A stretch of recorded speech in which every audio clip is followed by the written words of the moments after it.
నిన్న రేవల్లే ఫామ్ నుంచి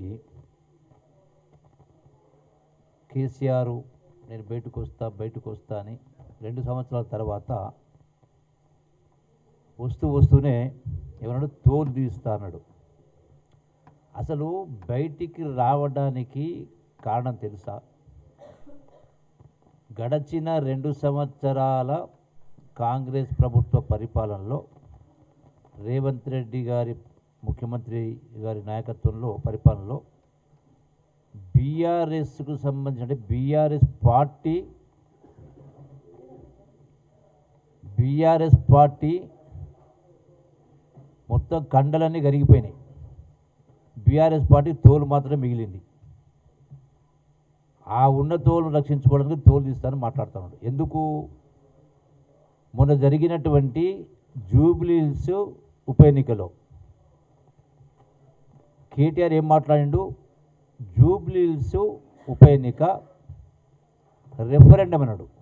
2 సంవత్సరాల కాంగ్రెస్ పరిపాలనకు, రేవంత్ రెడ్డి పరిపాలనకు రెఫరెండం అన్నాడు. అంటే ప్రజాభిప్రాయం చెప్పబోతా ఉన్నారు, ప్రజల తీర్పు చెప్పబోతా ఉన్నారు.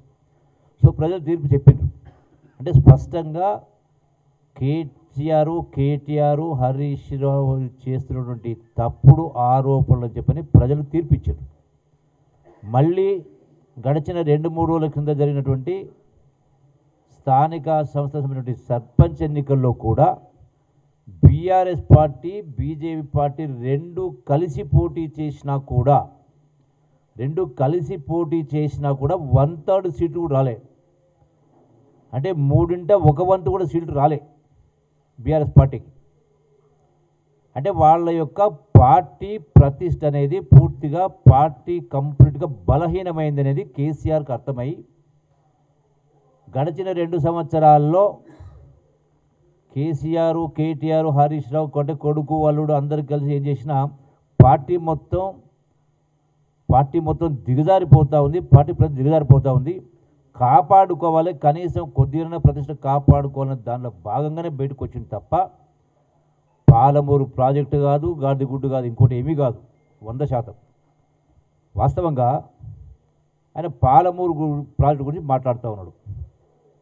అసలు మీరందరూ గమనించారు, 2014 కేసీఆర్ ఆనాడు బీఆర్ఎస్ పార్టీ ప్రభుత్వ అధికారికి వచ్చిన తర్వాత 2015లో పాలమూరు ప్రాజెక్టును కుర్చీ వేసుకొని పూర్తి చేస్తా అని మాట్లాడాడు.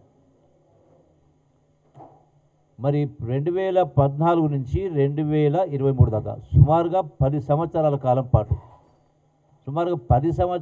కాలం పాటు పరిపాలన చేసిన తర్వాత రాష్ట్రంలో 8 లక్షల కోట్ల అప్పు చేసిన తర్వాత కూడా ఎక్కడ కూడా 1 ఎకరానికి నీళ్లు ఇవ్వకపోగా, మెయిన్ కెనాల్స్ కూడా పూర్తి కాకపోగా, అసలు పొలాలకు నీళ్ళు ఇవ్వాలంటే కాలువలు మంజూరు కావాలా, మెయిన్ కాలువలు మంజూరు కావాలి, డిస్ట్రిబ్యూటర్స్ మంజూరు కావాలి, మైనర్స్ కావాలి, సబ్ మైనర్స్ కావాలి. అసలు వీటి శాంక్షనే లేదు ఒకటి. అయినా కూడా 2023 ఎన్నికల సందర్భంగా కేసీఆర్ ఏం చేసిండు? ఒక మోటార్ ఆన్ చేసి నార్లా రిజర్వాయర్లో ఒక మోటార్ ఆన్ చేసి కొన్ని నీళ్లు పోసి జాతికి అంకితం చేస్తున్నాడు పాలమూరు ప్రాజెక్టును. అంటే ఇంతకంటే దిగజారుడుతనం ఉంటుందా? అసలు నువ్వు శాంక్షన్ చేయకపోతేవి కెనాల్స్, అడ్మిషన్ శాంక్షన్ లేదు, ఏమీ లేవు. దీనికి తోడు అసలు వాటర్ అలొకేషనే లేదు. ఈనాటికి కూడా వాటర్ అలొకేషన్ లేదు, ఎన్విరాన్మెంటల్ క్లియరెన్స్ లేదు. మరి ఏది లేకుండా ఇలా పాలమూరు ప్రాజెక్టుని ఈ ప్రభుత్వం పట్టించుకోవట్లేదు, డిపిఆర్ ఏదో రిజెక్ట్ అయింది అని మాట్లాడుతున్నారు. అసలు ఈ డిపిఆర్ అనేది వాస్తవంగా దీనికంటే మొదలు మాట్లాడితే గత కాంగ్రెస్ ప్రభుత్వంలోనే జూరాల రిజర్వాయర్ నుంచి 70 టీఎంసీలకు ఆనాటి ప్రభుత్వం మంజూరు ఇచ్చింది పాలమూరు ప్రాజెక్టు. సరే, తర్వాత కేసీఆర్ దాన్ని షిఫ్ట్ చేసి శ్రీశైలం బ్యాక్వాటర్ తీసుకురావడం జరిగింది.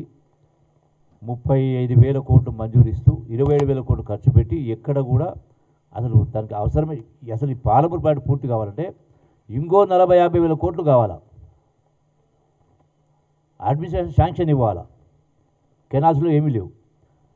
అయితే మరి అసలు చేసినటువంటి మొట్టమొదటి పొరపాటు ఏంది కేసీఆర్ చేసింది? ఏ క్లియరెన్స్ లేకుండా, వాటర్ అలొకేషన్ లేకుండా కట్టేటువంటి పద్ధతి చేసినప్పుడు మొదటగా ఎందుకు గ్రీన్ ట్రిబ్యునల్ దీన్ని రిజెక్ట్ చేసింది? పెనాల్టీ 400 కోట్ల రూపాయల పెనాల్టీ వేసింది, మీరు పనులు ఆపండి అని. ఎందుకంటే ఎన్విరాన్మెంట్ క్లియరెన్స్ లేదు. అసలు మొదలే ఎన్విరాన్మెంటల్ కంటే పని స్టార్ట్ కాకముందుకే ఎన్విరాన్మెంటల్ క్లియరెన్స్ తీసుకొని ఉంటే మన నిధులతోటి మన నీళ్ళు మనం తీసి వాడుకునే అవకాశం ఉండింది. ముందు చేసే పని వెనుక పని చేసే దాన్ని ముందు పెట్టే కార్యక్రమం చేసి, సో తదనంతరం ఏం జరిగింది? వీళ్ళే సుప్రీంకోర్టుకు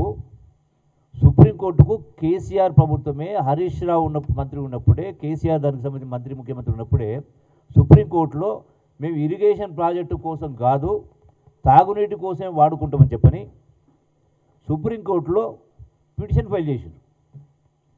మరి ఇప్పుడు నీవు చెప్పేది ద్వంద్వ వైఖరి కదా. ఒకవైపున పాలమూరు ఇరిగేషన్ ప్రాజెక్ట్ అంటున్నావు, మరి మీరు సుప్రీంకోర్టులో ఆ స్టేట్మెంట్ ఎందుకు ఇచ్చారు? ఎన్విరాన్మెంట్ క్లియరెన్స్ లేకుండా. అంటే ఎన్విరాన్మెంట్ క్లియరెన్స్ లేకుండా అసలు పని ముందుకు పోతుంటే మేము ఇరిగేషన్ కోసం కాదు, ఇది ఓన్లీ డ్రింకింగ్ వాటర్ కోసం చేస్తూ ఉన్నామని చెప్పి దానికి ఆపడం జరిగింది. గ్రీన్ ట్రిబ్యునల్ 400 కోట్లు పెనాల్టీ వేస్తే అప్పుడు సుప్రీంకోర్టు పోతే సుప్రీంకోర్టు ఈ మధ్య కాలంలో 2025లో మీరు తాగునీటి కోసం మీ పనులు మొదలుపెట్టుకోవచ్చని ఆ స్టే ఎత్తేస్తూ క్లియరెన్స్ ఇచ్చింది. ఒక అంశం. రెండవది, రోజున అన్నిటికంటే ప్రథమమైంది, ఇప్పుడు చదివేస్తే ఉన్నమతి పోయినట్టుగా కేసీఆర్ మాటలు స్పష్టంగా కనపడతా ఉన్నాయి. మనకు తెలంగాణ రాష్ట్రం వచ్చిన సందర్భంలో రాష్ట్ర పునర్విభజన చట్టం చేసింది. రాష్ట్ర పునర్విభజన చట్టంలో ఆనాటి ఆంధ్రప్రదేశ్కు, అంటే ఆనాటి కంబైన్ ఆంధ్రప్రదేశ్కు 811 టీఎంసీ వాటర్ అలొకేషన్ ఉంది తెలంగాణ మొత్తానికి సంబంధించి. పునర్విభజన చట్టంలో ఎన్ బ్లాక్ అలాట్మెంట్ చేశారు. అంటే 811 టీఎంసీలు తెలంగాణ ఆంధ్ర కలిపి 811 టీఎంసీ అని ఇచ్చారు. అంటే ఇంత స్పష్టంగా పునర్విభజన చట్టంలో ఇచ్చినప్పుడు మనం రాష్ట్ర ప్రభుత్వం ఏం చేయాలి అంటే, నదీ పరివాహక ప్రాంతం ఎంతైతే ఉంటే, అంటే జాతీయ కానీ అంతర్జాతీయ నీటి సూత్రాల పథకాల ప్రకారం పరివాహక ప్రాంతం ఎంత ఉంటే అంత వాటర్ అలొకేషన్ అవ్వాలి. అది సహజ నీటి ఒప్పందాలు ఉన్నాయి హెల్సింకి ఒప్పందం నుంచి. దాన్ని పక్కన పెట్టి సెన్స్లెస్గా మాకు 290 టీమ్స్ మేము వాడుకుంటాం, 511 టీమ్స్ మీరు వాడుకోండి 10 సంవత్సరాల పాటు ఇచ్చింది కదా. అంటే లేని హక్కును మీరు ఆంధ్ర వాళ్లకు కల్పించే కార్యక్రమం చేసిండ్రు. ఆ రోజు నుంచి ఈనాటి వరకు మీరు ఈ 10 సంవత్సరాల కాలం ఇదే మన రైట్ కోసం 69.5% కోసం మనం ఫైట్ చేయకుండా 39కే మీరు ఒప్పందాలు చేసుకున్నారు. నీళ్ళు వాడుకోవడానికి వాళ్ళు హక్కు ఇచ్చింది మీరు. అంటే you created circumstantial evidence Andhra వాళ్ళకు ఒక సాక్ష్యం కింద మీరు చూపించే కార్యక్రమం చేశారు. దానికి తోడు మీరు అది రెండవది ఇంకో తప్పిదం చేశారు. ఈ ప్రాజెక్ట్ కోసం 45 టీఎంసీలు మైనర్ ఇరిగేషన్ సేవింగ్స్ ద్వారా మేము దీన్ని పాలమూరు వాడుకుంటామన్నాడు. మైనర్ ఇరిగేషన్ తెలంగాణకు సంబంధించిన మైనర్ ఇరిగేషన్లో 45 టీఎంసీలు మాకు మిగులుతున్నాయని చూపిస్తే రేపు ట్రిబ్యునల్ ఆర్డర్లో కానీ కోర్టులలో కానీ మీకు 40 టీమ్స్ అదనంగా ఉంది కదా అని దాన్ని కట్ చేసే అవకాశం లేదా? మనం నష్టపోవా? అందుకే మీరు అసలు ఫస్ట్ ఎన్విరాన్మెంటల్ క్లియరెన్స్ తీసుకొని అసలు మీరు ప్రాజెక్టు ముందుకు తీసుకెళ్లే కార్యక్రమం చేసి ఉంటే మన నిధులతోటి, కేంద్ర ప్రభుత్వ నిధులు ఉన్నప్పుడు మనకు అన్ని క్లియరెన్స్ అవసరం, కేంద్ర ప్రభుత్వ నిధులు అవసరం లేనప్పుడు మనకు ఒక అవకాశం ఉండింది. దాని మీద జారబిడ్జే కార్యక్రమం చేశారు.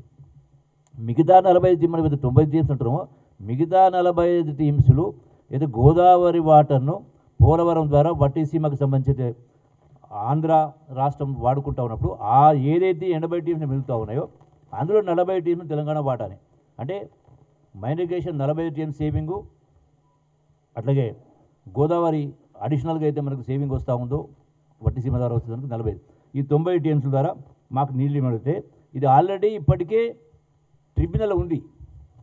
అంటే మీరు 10 సంవత్సరాల కాలం నేను ఏమంటా ఉన్నా, కేసీఆర్ గారు, కల్వకుంట్ల చంద్రశేఖర్ గారు, మీరు మేధావులు కదా, మీరు 10 సంవత్సరాలు అధికారం ఉన్నారు. అసలు కోర్టులకు ఎందుకు పోతారు?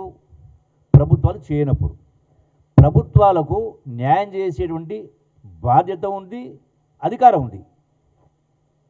కేంద్ర ప్రభుత్వాలకు రాష్ట్రాల సమస్యలు వచ్చినప్పుడు ఏది న్యాయమో ఏది అన్యాయం అనుకున్నప్పుడు కేంద్ర ప్రభుత్వాలకు ఆ నిర్ణయాధికారం ఉంది, చట్టాలు చేసే అధికారం ఉంది. రాజ్యాంగాన్ని ఇప్పటికి 120 సార్లు మార్చుకున్నాం. మరి మీకు ఎప్పుడైతే పార్లమెంట్లో విభజన చట్టంలో ఎన్ బ్లాక్గా 811 టీమ్స్ ఇచ్చినప్పుడు తెలంగాణలో కృష్ణా నదీ పరివాహక ప్రాంతం 69.5 ఉన్నప్పుడు మరి ఆ ప్రకారం మీరు ఎందుకు ఆ యొక్క మీరు బీజేపీ ప్రభుత్వాన్ని వాడుకోలేదు? మీరు బీజేపీ బీఆర్ఎస్ రెండు కలిసి అంటగా ఆగినాయి కదా, అందులో భాగంగానే కదా మీరు నోట్ల రద్దుకు సపోర్ట్ చేసినారు, జిఎస్టీకి సపోర్ట్ చేసినారు, ప్రెసిడెంట్ ఆఫ్ ఇండియా ఎలక్షన్కి బీజేపీ సపోర్ట్ చేసినారు, వైస్ ప్రెసిడెంట్ ఆఫ్ ఇండియా ఎలక్షన్లో బీజేపీ సపోర్ట్ చేసినారు.